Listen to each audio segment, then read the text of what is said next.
went through a hard time. 2020 has been really hard for every one of us. And these past weeks, a lot of has been going on in the United States regarding all the things with the political situation, and also with some fires in a huge company as Google is. And we don't want to go through this without having conversations among us, among our community, Women in Voice, and talking about how we can build resilience, build a better community, and start thinking and working towards a more inclusive and diverse community in the voice sector. So that's the reason, and we are really, really happy to have you all here with us today. Absolutely. Yeah, thank you for that, Nieves. And I think it's really interesting also, you know, as I've talked to some people at the end of 2020, and people said like, wow, you already had an international community. You know, you already were so digital. And I think really we saw a huge expansion of chapters here at Women in Voice last year. And I think that was a lot around a hunger for community and to talk to other people what's going on, and being okay saying you're not okay, right? And I think just is moving through this. So very exciting. Well, we still got a few bantering minutes. If you haven't already, if you want to post in the chat where you're joining from, we'd love to hear. There's so many familiar faces and not familiar faces. I will say just with, you know, I like hearing these on webinars, so I'll say it as well. If you'd like to put your video on, you're welcome to. It is not a requirement. I know Zoom fatigue is super real. It's always nice to see faces.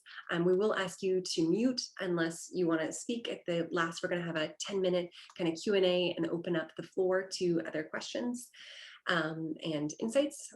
It's a, you know, it's a round table, but it's also a broader discussion for the whole community. I'm getting messages about what does banter mean. To me, in American English, banter means filler words to usually promote comfort. My parents are both from Ohio, and so I've been taught that this is a pleasantry that's somewhat required. Maybe other people use that word differently, but I certainly like joining and hearing people talk about the weather and such. Cool.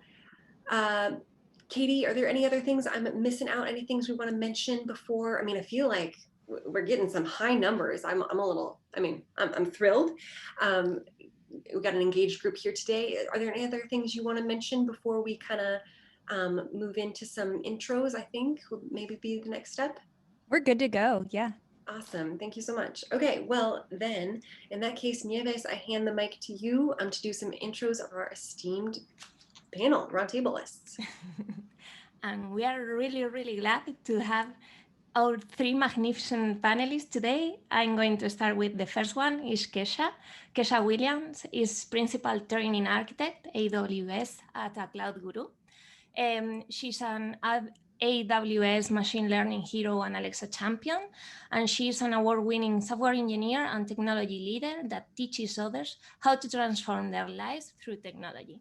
She is passionate about diversity, inclusion, and equity in tech. So thank you, Kesha, for joining us today.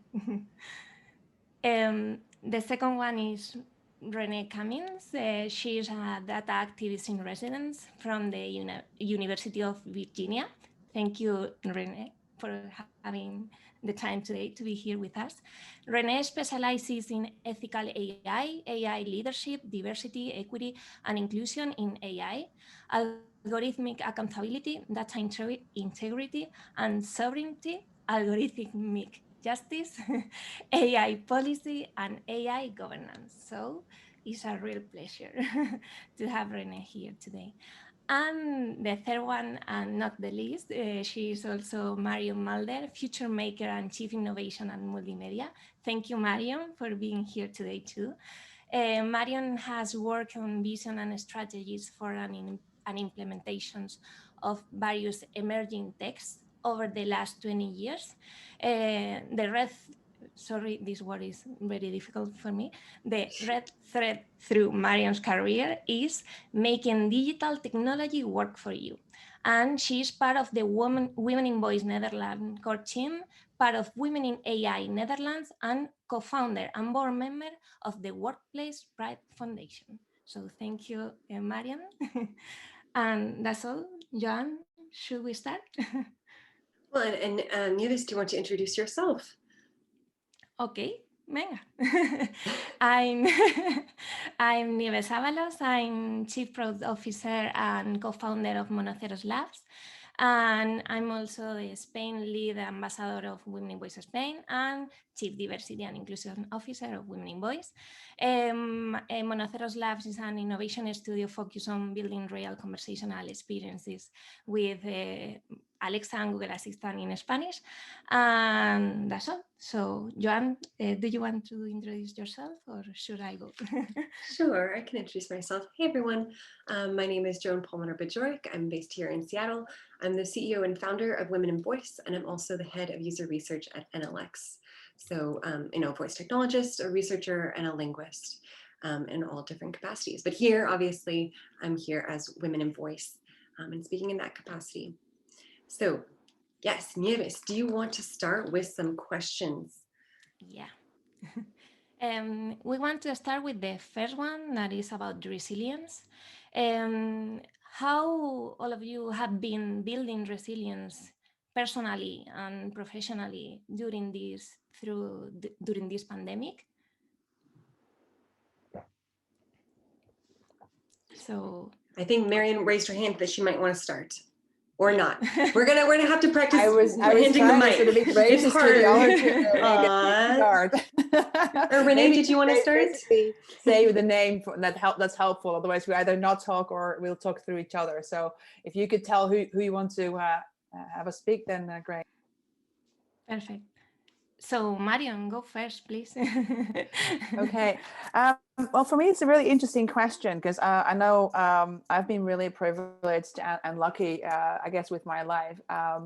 I actually had to build resilience before COVID, coming out of a relationship and breaking up and moving to Amsterdam. So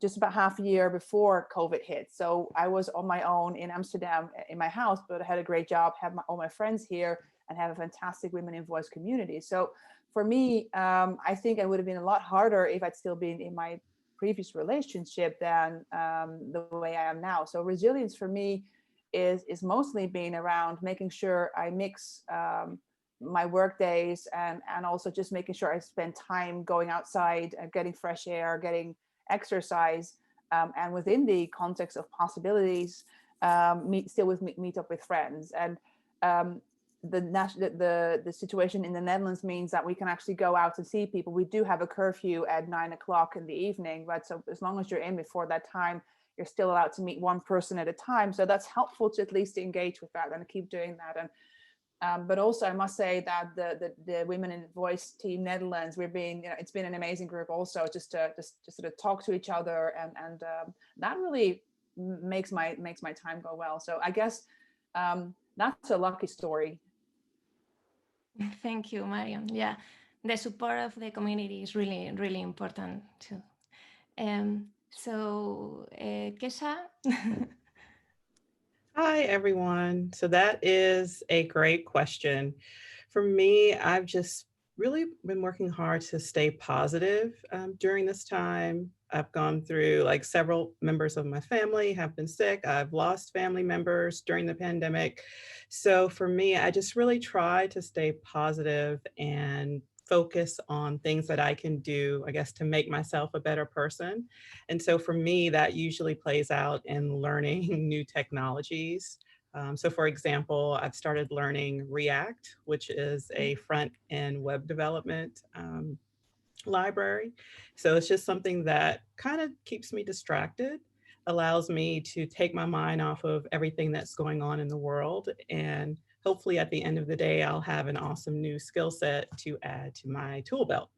So that's what I do personally. And that may sound technology related, may sound work related, but for me, that's personal. And then from a professional standpoint, what I've done, I've really set clear boundaries between my work life and my home life.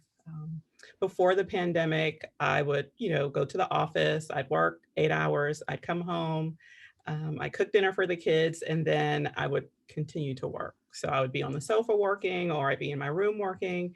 And so now, because I'm home all of the time, what I've done, I only work in one room. That's my office. That's where I work. And at the end of the day, I shut down my computer, and I actually leave my computer downstairs. Now that is something that I would never do. Oftentimes I would fall asleep with my computer right next to me in the bed. So that's something that I've done professionally, just trying to, so that I don't burn out, trying to keep those clear boundaries between work and home. Yeah, that's a really good advice. I think that's the main difficulty with been through at the very beginning of this pandemic. We didn't know how to manage both lives, no, work life and personal life. Thank you, Kesha. And Renee? Sure, thank you. And indeed, a fantastic question. So long before I entered AI, I worked in trauma. And I'm a criminologist and a criminal psychologist, and I've spent a lot of time working in psychology and working with individuals who need to rehabilitate and build back. So the psychology of resilience is something that I would use with my clients to help them move from a life that may have involved the criminal justice system to re-entering society and changing their lives. So I think for me, it's about just giving individuals the skills to cope and know that we all have within us the ability to maneuver and to negotiate any situation.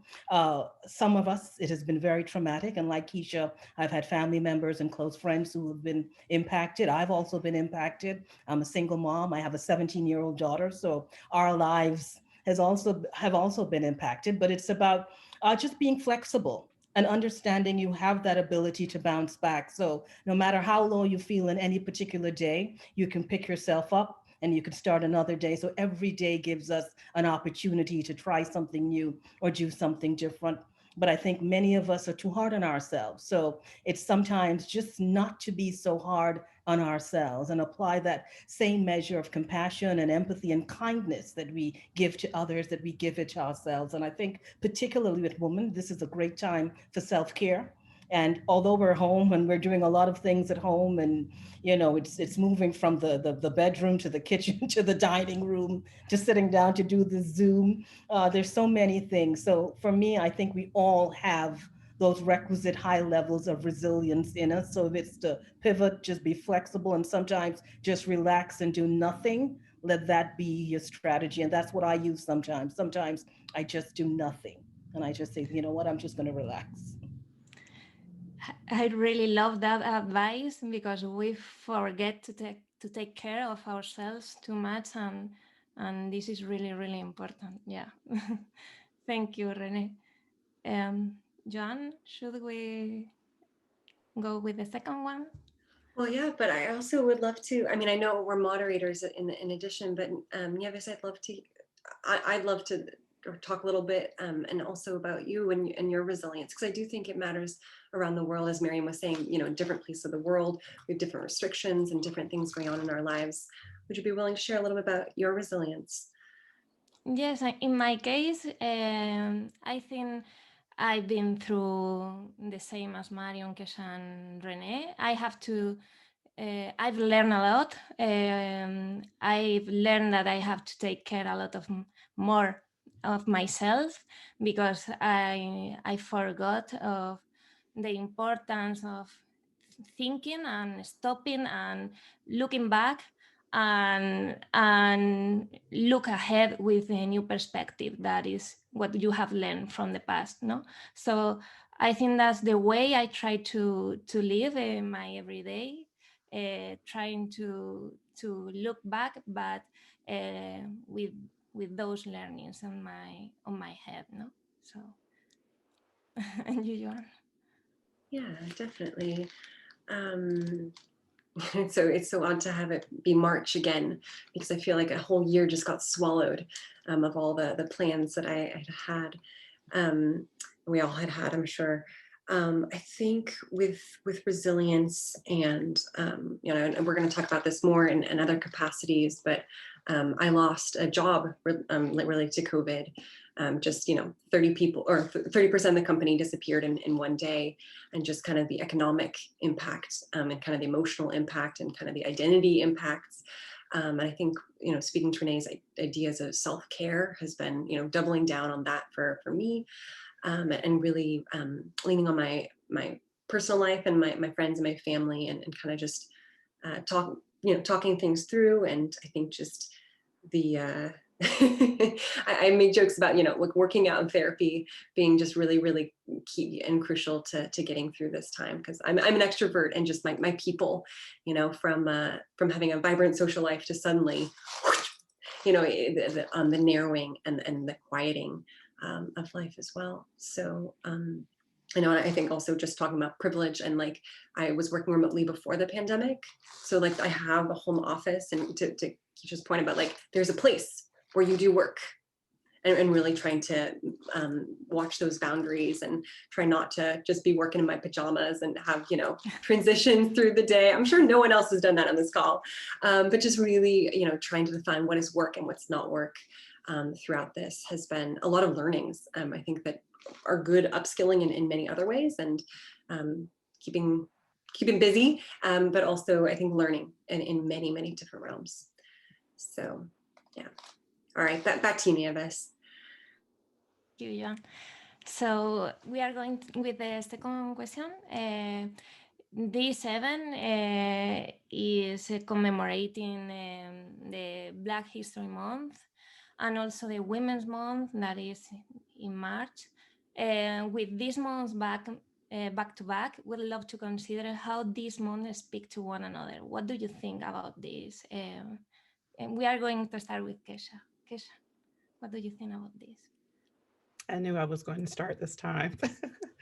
So for me, when I think about Black History Month and Women's History Month, for me, it's just back-to-back celebrations. So it's from one celebration to another celebration. And for me, these months are very special, fun times, because it's where we actually stop and recognize really that in society and throughout the course of history, Black women, Black people and women really haven't been treated fairly or given the credit they deserve. And so I think it's really important these 2 months where we actually stop and deliberately mention or bring to light Black people and women that have actually changed the course of history. And so, like I said, for me, it's just back-to-back celebration time.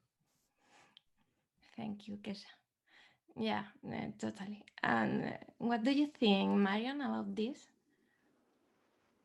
Well, talking about Black History Month for me would be feeling a bit awkward since the two of you are way better to express that, and I'm also not in the US, where so for us it's slightly different. We do have, of course, Black Lives Matters being a big topic now, also in Europe and in the Netherlands, but not to my knowledge, we do not celebrate Black History Month like that in the Netherlands.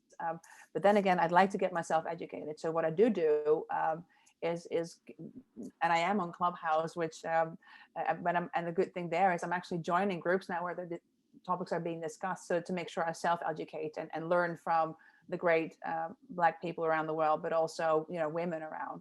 So I can talk about women, of course. So for me, this is always like this, again, like you said, the celebration month. It is getting our message out, and it's also well, around next week and this week is the busiest week of the weeks of the month of doing talks and making choices of which events to go to make the biggest impact or to learn the most. So I think it's fabulous. And I hope we take the rest of that information into the rest of the year. And it's not like we just celebrate this month and then the rest of the year we forget about it. I really see this like, can we use this as a Kickstarter to get the rest of the year going and keep the conversation going and celebrate each other all year round. Yeah. And what do you think, Renee, about this? Sure. I think we've got to look at it like this. When it comes to Black History Month, when it comes to Women's History Month, I think as women, we have to realize that we are more bounded by our commonalities than we are divided by our differences. And I think, if anything, this pandemic made us realize that, because no matter where we are right now, we are probably all going through some of the same challenges, as we have always gone through these challenges. I think when we get together as we are now in this space, and when you get together, if we ever get together at our office spaces again, in our churches, wherever, in the supermarket, at the register to check out, as when women stand up, we have conversations with each other and we talk about all the same things. So I think we've got to look at it and use this as a way to forge greater collaborations. I think when it comes to Black History Month in general, I may come from a different perspective because I was not born in the US, although that's where I grew up and that's where I live now. I'm from Trinidad and Tobago, so if I'm from an island.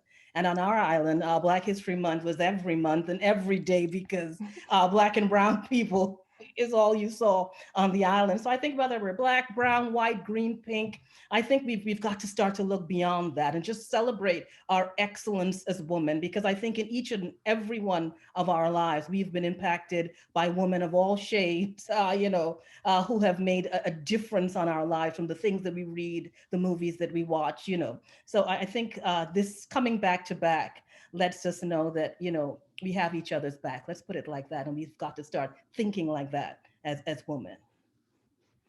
Yeah, I love what you said, Renee, and I think that is really, really important to start collaborating and start working side by side to celebrate and to recognize every day what we are capable of to achieve, no? So yeah. And if I may add something also, which I just, it's one of those things that are so obvious you forget to mention it. I know it's Women's Month, but if I look at recent history, with Kamala Harris now being in charge in the US, if I look at the Dutch elections, for the first time, that's coming up in the next 2 or 3 weeks, almost all parties now have a woman running the party, which that's like a new thing for us. So that gives me hope. And we also know it mobilizes all our communities to be strategic about voting. I saw that yesterday when I wasn't listening into a group of Muslim people in the Netherlands who were all also talking about, strategic voting to make sure your voice is heard. And I see the same with the LGBT community and with the women, is we're all being, we're looking to find each other now. And it's easier actually through this digital technology that we're now finding our communities and telling each other, don't forget to vote, but also make sure you vote for the right people and be strategic with your votes and with your actions, because it matters. And I think for us, having looked, the Netherlands is very different from the US, but having looked to the US and seeing Kamala making it, we're like, hell yeah, we're going to get a woman running the country after the same guy's been running it for years. And you see that movement's really picking up. So, and I think that's happening all over Europe as far as I can see. So that besides just celebrating each other, I think we're also now learning to leverage it and start to make it stronger and no longer take things for granted and just say, well, just because it wasn't doesn't mean it can't be. Let's make sure we change the world. So that's what I really like about being in the current. So hopefully we are actually in the roaring 20s of this decade, and we are going to create great change, and change is going to be for the better. I'm a hopeless positive person, so I will continuously, maybe naively, but think about that and trying to make my mark as far as I can. So, yeah, and throw that in there too.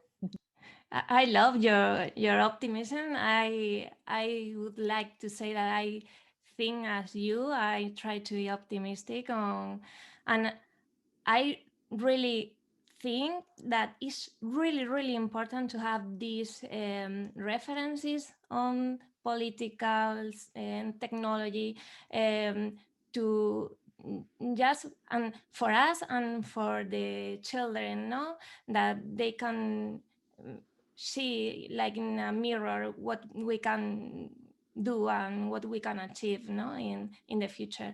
And there's also the VP of New Zealand, as it's a good reference too, of political women with strong power and doing the amazingly. So yeah, I think that please more Kamala Harris in the world and more Kamala Harris in every company and in every place in which decisions are going to be made, please.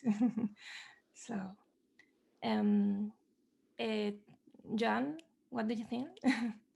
Yeah, I agree with all those things. I think seeing such prominent women leading in such a strong way is really inspiring. And I don't know if anyone else saw on social media, but all these little girls watching the screen as Harris was swearing in, and like that kind of. There's one thing to hear "you can be anything," and there's another thing to see people break glass ceilings. Right, that's a totally different thing. I will say, related to the kind of Black History Month and Women's Month back to back, I honestly feel like the fact that we, in 2021, like need months for this kind of makes me sad, and like the lack of normalization. And that I agree with Marianne, like the number of speaking gigs I'm doing in the next 2 weeks.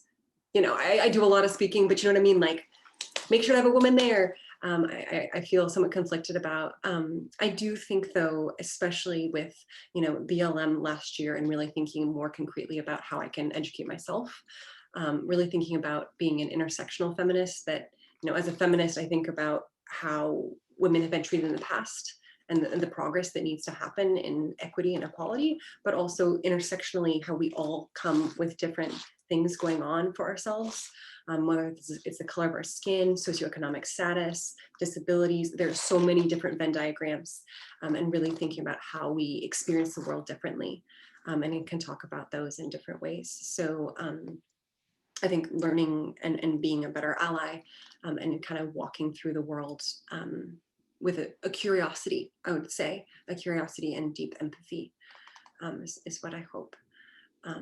But I love the momentum, right? And I certainly feel the momentum, and I see it, and just being in rooms with all of you and be able to talk about these things. We had a Women in Voice meeting recently where we're like, where else do you talk about these things, if not with other women and allies that you believe in and who have your back? So a really, really special thing.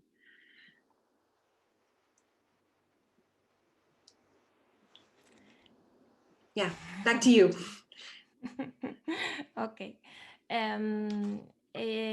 Regarding what you said about, it's sad that we have like this month because of the roots of this, no?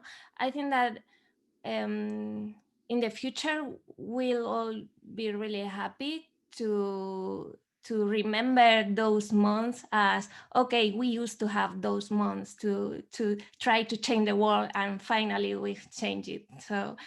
So let's let's look at the future with hope.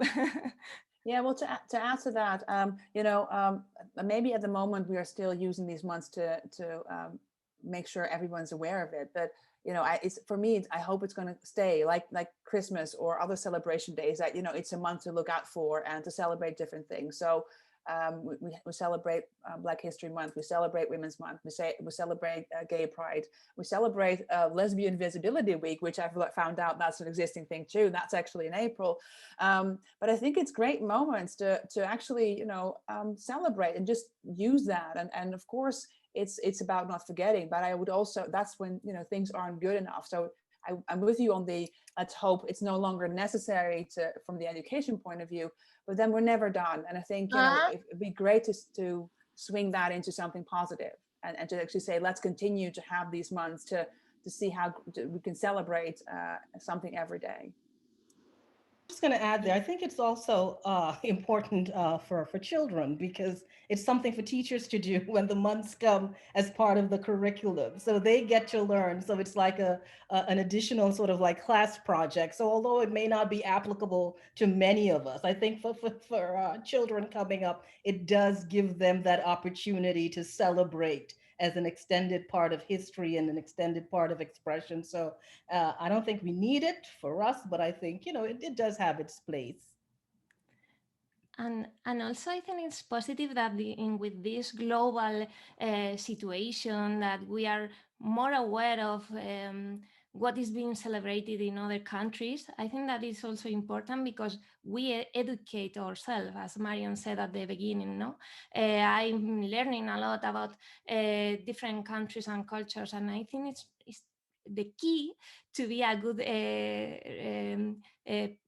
how do I say, a person in the society, no? Because you understand that any different culture have different issues, but in the end, the root is the same. There are a lot of inequalities and a lot of things that can be changed, and that you have to listen to the voices of the minorities that are being pushed away and not having them into the decisions that are being made, no, in the society. So I think is so good for us to have the opportunity to learn also about this. So talking about Kamala Harris, we have a pair of questions that we want to ask you too. How with Kamala Harris and as the first Black woman and the first Indian American to hold the office of the Vice Presidency, how do we amplify this achievement to inspire young women of color in their professional lives across industries? How do you see the situation? Kesha? So for me, honestly, I never thought that I would live to see the day where there was a Black woman close to the presidency. So I'm hoping that she eventually becomes president. But for me, I think we need to tell her story more. I think I've seen one special from CNN that Abby Phillip did interviewing Vice President Harris. And for me, it was an awesome segment, but it's not enough. I think we need to interview her more. Well, I know she's busy. She's trying to run the country, so maybe she doesn't have the time, but we need to tell her story and just sharing like the challenges that she faced and how she overcame them. Because I know, like, when I'm 100% sure that her story is going to inspire the generations to come. And like I said, fingers crossed that she eventually becomes the president. Yeah. I totally agree. And I will interject, if people have not read the amazing book, The Truths We Hold, it gives, I think, snapshots of her story. I think there's certainly more pieces to unpack, but I certainly learned a lot through reading this book. So if anyone's interested, yes. So Renee, what do you think about this? I think it's a fantastic thing, and I'm hoping that, you know, her story is just not one story about power and politics and the ascension to that space, but she has so many different stories: diversity, equity, and inclusion, the beauty of immigration. Her parents, two immigrants, come into the U.S. and creating the space for her to do the things that she needs to do. Being raised by a mother who was divorced, became a single mom with her sister. So I think she's gone through so many real experiences that women go through, that we have gone through as children. So I think she brings that, and she brings that level of understanding, that level of compassion, that level of empathy. And with that, she has the intelligence, she has the style, you know, she's dynamic. She has all those great things. So I think it tells a different story. So it's not that storybook type of story. It's a real-time story that she tells that I think our children, boys and girls, and you know, the diversity of sexualities and genders that we have, anyone could look at her and just find something in that story to compel you to success. So it's an amazing story, and I think it's a story that we need in particular at this time in the United States to really amplify and make diversity, equity, and inclusion more visible, because it's something that could really, as we have seen, something that really stretches not only our imagination, but our, you know, our conscience and all the great things that we need to really make it. Yeah, I totally agree. And listening to you, I've been thinking about why don't we clone Kamala Harris and start asking them all the interviews and all the questions we want to have. So Marion, what do you think about this? Yeah, this whole cloning thing. Renee, what are we thinking about? What are we thinking about digital humans at this point in time? I've seen the new heritage photos talking and things. No, yeah, that's an interesting one. Well, for me, it's inspiring, and it's one of those. I've had this poster, and I was trying to find it now, but there has this really good quote saying, "It isn't possible until someone does it, and then and then it's no longer impossible." So there's been a lot of firsts. And whenever I give presentations, I show a picture of Ada Lovelace because we're talking about bias and prejudice. Well, I think you can do much better than I am there, Renee. But I show that picture and then I explain to people. And by the way, when you see this one, this is the first AI programmer or computer person from 18 something. So, and that was a woman. So if you ever thought women can't be in technology, think again. There's a lot of them have actually been erased from history, like the film Hidden Figures has shown. But there's so many more of it, and I think it's really good that we honor our women more and more and more, and showcase them, also those who've been before us. And yeah, I like this. I like what's happening in the US. It is inspiring for us also. And I mentioned also the Dutch elections. One of my friends is maybe a big word, but I call everyone you meet once is now a friend. Lisa is a trans woman, and she's on the candidate list, and she's very likely to be in the parliament if the party she's is on the list for is getting enough votes. And what I like about it's and maybe I'm in a bubble, but it's not a big deal somehow, and that is really cool too. So she is so fantastic. That of course, she's also the chair of Transvision, which is the transgender organization in the Netherlands. But it's basically you're seeing this powerful person who's doing fantastic things, and you forget about this whole trans thing. Of course, it's part of who she is and her DNA, and that's what I like. It's the same with Kamala. Is yes, of course you see that she's a woman. That she is not white and all of these things, but she's doing so amazing. She's so inspiring that it starts to transcend. And I hope that the cloning is not done by computer cloning, but by being the role model, and everybody else thinking, well, hell yeah, if she can do it, why can't I? I'm just going to go for it and actually claim my space. So, and I think that's all for all of us. I think if I look at the entire room here, the bunch of power women we have here together in all of these fields, and how much we are shaping the future. Since we're women in voice, we are the voice here. So let's be heard, and let's be loud, and go for it. So it just fires me up, as you can see. So just to add to what Marion said, I'm just going to add, I think that's great, but we know in the United States right now, we're not seeing that level of inclusion. Particularly where we're supposed to see it most, with our policymakers, with our lawmakers. It seems to be a challenge, almost as though we're regressing when it comes to that level of inclusion. We've seen what happened just recently. So it really is critical, I think, at least for me, to ensure that in everything I do, I really make that visible and I amplify those diverse voices. Because you would think, as you said, something like being trans should not even be the focus. But now in the United States, we've got to fight to ensure that trans individuals have rights. I mean, we shouldn't even be doing that. That should just be natural. Someone else gets rights. It doesn't take anything away from me, but that's the struggle. So that level of inclusion is something that we really have got to keep working at, because it's something that could just disappear just like that. And we don't want to get there.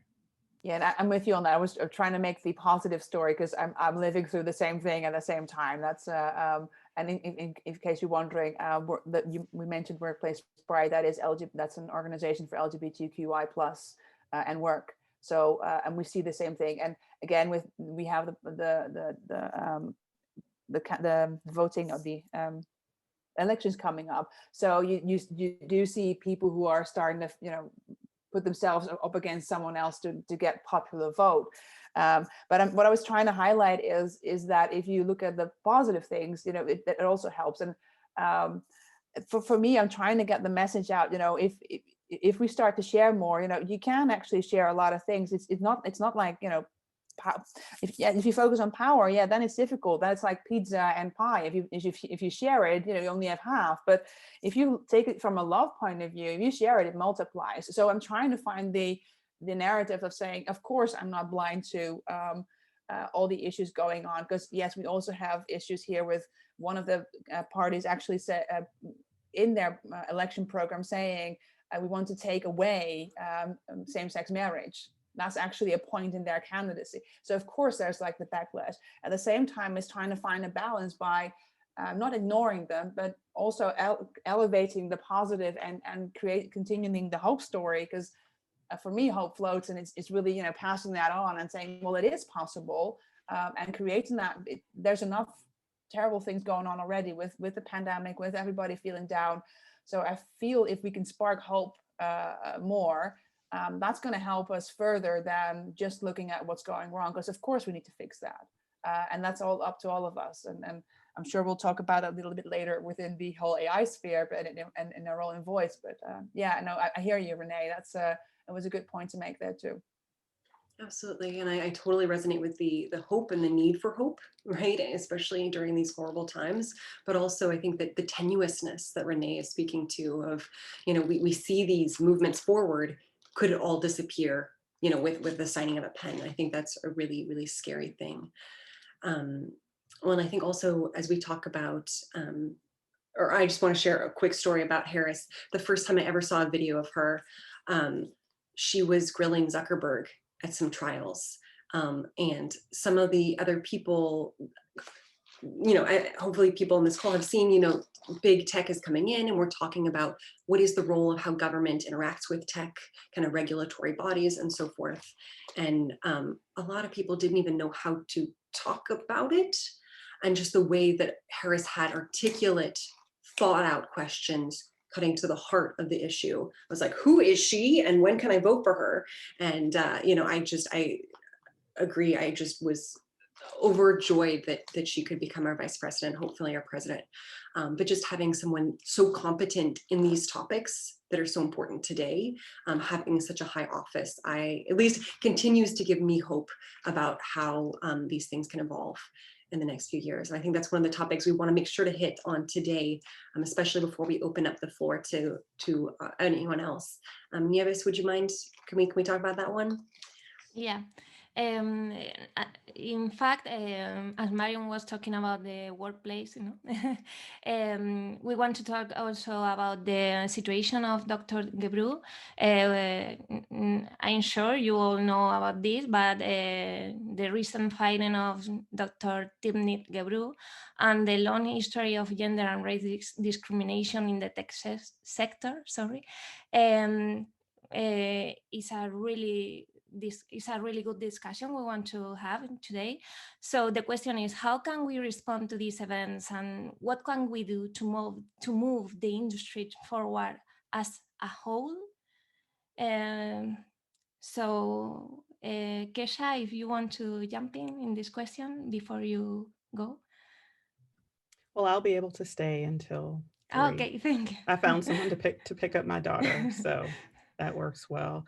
So for this question, I would just say it's something that we have to keep talking about, make sure that it's top of mind, and keep fighting against it.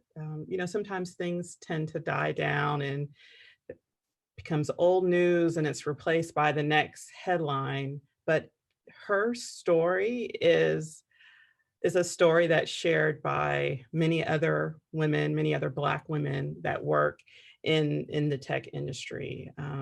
It's unfortunate that being Black and being a woman and working in tech, sometimes it doesn't matter the amount of degrees or certifications or years of experience you have, you're treated differently. And so I just think it's something that we need, as a whole, we need to acknowledge acknowledge it, not run away from it. You know, in order to fix a problem, you have to admit that there is a problem.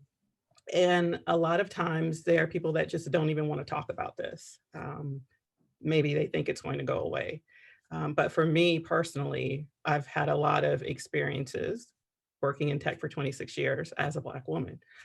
So I just think it's something that we need to continue to raise, continue to talk about, and just not let it die down.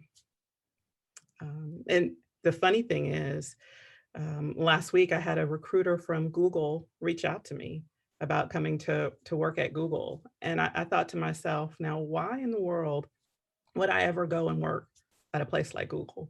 There's no amount of money that you could pay me to make me want to go into a toxic work environment. And so I really think her story it's really brought to light things that happen in the tech industry, but it's also put Google in a very, very bad light. Yeah, totally agree with that. Renee, what do you think? Sure. I mean, there's so much happening with that story. So it's not only about the challenges and the toxic space, particularly for Black women and women of color in tech, but it's also that question of ethical AI and who's even taking that seriously. Because if it is that a big tech company brings someone with her history, I mean, someone who's pretty much a rock star to any woman or anyone in the tech field, someone who really brings that level of awareness when it comes to bringing accountability. So it really speaks to the organization itself. You know, how accountable are they? How transparent are they? For me, if you're talking about accountability and transparency and explainability and all these great things in AI and in your own practices, you have proven to be, you know, definitely not transparent in the way that she was fired, certainly not accountable, just really, you know, ethics washing and using a brilliant Black woman sort of like for some window dressing, as though you just put her in the Google you know, shop window and people see that you have a Black woman in a high place and believe that you're ethical. So it really comes back to the space that we're in and how serious are we about diversity, equity, and inclusion? How serious are we about amplifying the voices of women? Or is it just another form of exploitation? Or we just put a woman there to pretend that we're doing all of, so it's just a lot of theater that we see when it comes to big tech, you know, a lot of actors playing all these roles. And to her benefit, Dr. Gebru has the power where she can still engage them one-on-one on social media because she knows that, you know, her bread is buttered on both sides, so she can always go somewhere else. So she still has that power to really take them on one-on-one if it is on Twitter or whatever space that she chooses. A lot of women may not have that opportunity to really come head on with a big tech company like that. That was just a really sad day for AI ethics, and I think for women and you know, diverse women in any particular space. And I think we all have to think about that because as I say, at any minute, each and every one of us could be Timnit Gebru. Yeah, totally agree with you, Renee. And yeah, sorry, Marion, what do you think about this? Well, you're a hard act to follow there one, Renee. But well, I would like what brought that to mind is I've learned from being in diversity for the and diversity management and with the foundation for over 16 years, trying to get LGBT rights into the top of organizations.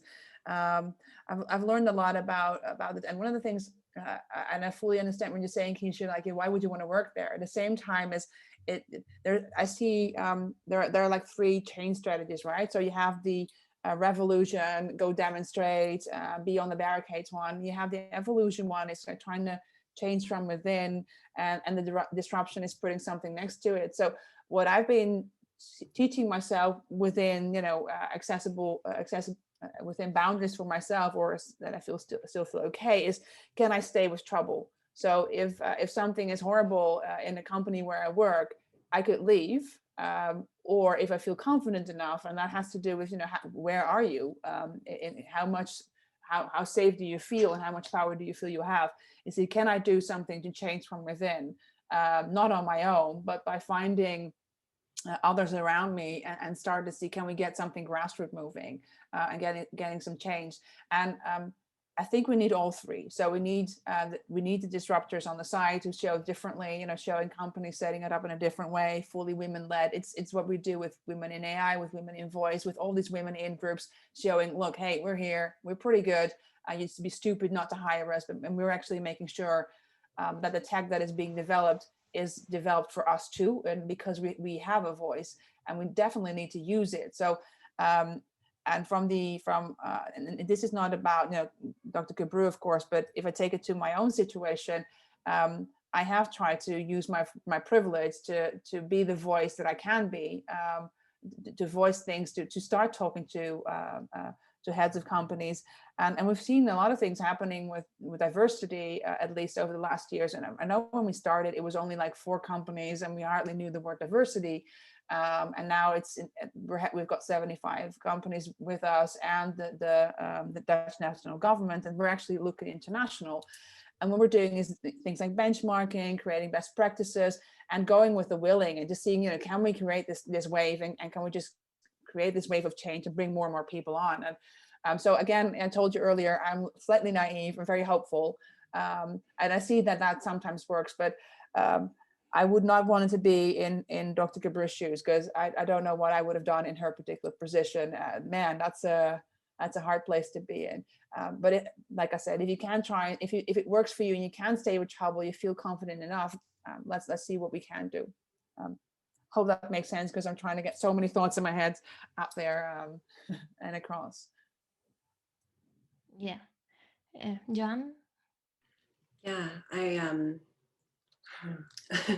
Dr. Gebru is a second degree connection to me.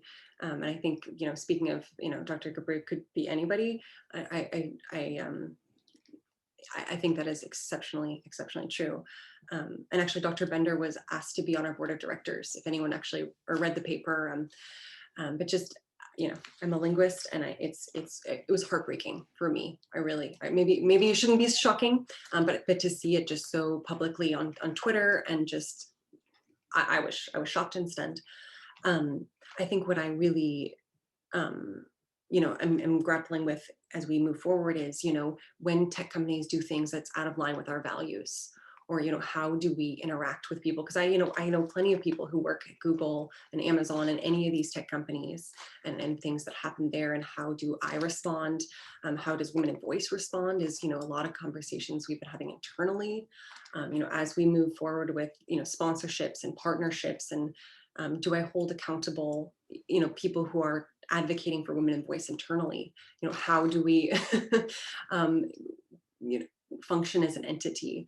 And I think it's going to be really interesting to see as we move forward, because I think, my dearest hope with Women in Voice is not only community for us, but also in collaboration with companies, as Marian's talking about. How can we champion DEI across the board? Is it going to be some regulatory body? Is it going to be champions within? How can we push things forward all over the place? And I think I certainly can't say that I have all the answers, but I certainly work very hard to that we talk about these things, that there is space for these things. And anyway, I struggle with it. It's been extremely painful. Yeah, it sounds like some people don't necessarily know, so please read the articles and kind of learn more about that.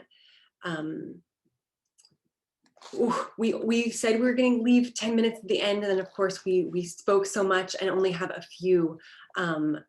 Nieves, are there any last things? I invite people to, the chat has been very active. If people want to write things in the chat, we'd be happy to take those type of questions. I feel like we got to the heart of some of the things that I really wanted to make sure were talked about. Nieves, are there things that you would like to make sure to mention? No, I only want to finish that it's important to start asking questions. So maybe we don't have the answers yet, but the key is starting to ask questions and thinking about our privilege and what can we start doing for the people who cannot do that because they are not so privileged. So that's only. I think to Keisha's earlier point, the acknowledgement that, you know, what is and isn't working, and how we can do better. If you can't articulate the problem, isn't this like in build, what is the problem? How do we work on the solution? And even if the solution may be structural, and, you know, serious dismantlement, etc., I think it's a conversation worth having. I invite people, I know we only have a few minutes left. I mean, if you would like to put things in the chat, we'd love to take your questions. We are going to, I see a question from Micah. Are we going to acknowledge this publicly as WIV? I assume you're talking about the Dr. Gebru stuff. And we did in the state of 2021 talk about it. Micah, I don't know if that got a lot of press. I think honestly, our social media has been up and down with things getting swallowed, just, but I'm happy to put that here as well. Let me grab that, or if anyone else can find it faster. If you have checked out our Medium, we're building out more like articles, and thank you, Nevis. Thinking about resilience, we have a lot of different, something we didn't talk about as much today was the insurrection here in the United States, and just the turmoil and ups and downs, which I personally just want to like pretend didn't happen because it's so painful. Perhaps that's not the appropriate way to talk about that. Excuse me, but please do check out this article that my team, we put together and really thought out, you know, how to talk about and acknowledge things that seem to be happening back to back, and frankly are not resolved completely. A good article with lots of links. Well, seeing as we're at the top of the hour and I want to be respectful to people's time, I'd love to give our panelists a last minute to say anything on the mic, or any last notes that they, Nevis, is that all right with you? I'm fine. Kesha? Oh. I would just say thank you for having me here today. I feel happy that the tides are turning, but we still have a long way to go. And that's all I'll say. Thank you. Renee? Sure, thank you so much. It was nice being here, and all I have to say is just have fun, you know? We can't leave on a solemn note. So when we leave here, just go and do something fun. Every day, I just try to do something for me, and that's how I keep going. So have fun, it's okay. It's okay to enjoy yourself, okay? Thank you, Renee. And Mariam? Well, yeah, I agree with Renee. Let's find something good, and also with Keisha. So you said it. I don't want to add anything to it. It's perfect. Thank you. And it was a pleasure to be here. And you know, let's talk to each other.